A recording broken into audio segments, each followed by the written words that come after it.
Vorspiel. There were two stories on the same road, one fast, one much slower, the slower being more likely by the laws of destiny to smash into the tail end of the faster. This defied the laws of physics, but not the laws of chance.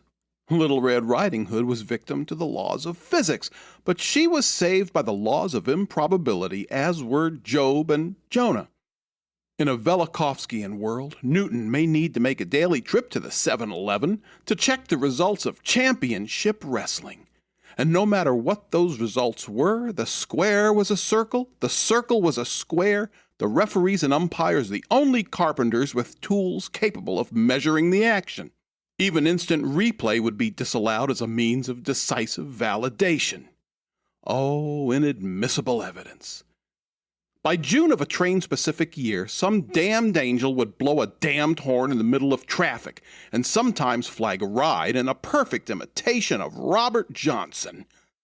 Instant replay would only satisfy those who didn't grasp the inadequacy of the chariot race that slowed an already slow life down to a reluctant juror's crawl.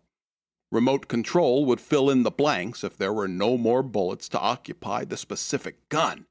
And where science had sinned, it was just a judge's decision, so the court could be adjourned to get on to other matters. He was being paid by the concerns who supplied the bread and wine, and in the latter days, the beer, chips, and soft drinks. The physicists were damned, but not convicted too harshly, since they knew the formulas that held up under the scrutiny of belief. It's simply that they found the ideas that just weren't planned. Though holy moments expanded to hours, years, immeasurable millennia, they were shattered by light that struck them, and of course someone kissed and a night made unholy, and the world stopped like a contradiction only love would know.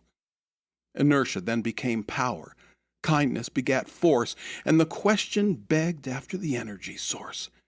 But the sky crawls on to its next disappointment. So as the sun, the moon, they eclipse to crawl along an eternal ellipse where nothing is holy, nothing ever the same, and as worlds collide, oh, let's play a game. Who can hit softest? Hurt me again. I think it's a draw, but it feels like I win. Yet hearts still beat to a cloud's silent dance, and pain moves on as though in a trance, inert with knowledge, a world grown scared to admit that love equals MC squared. We came, we sinned. We saw the eclipse in our holy moment, in our holy ellipse, caught and suspended between very real fire and very solid ice, caught and suspended.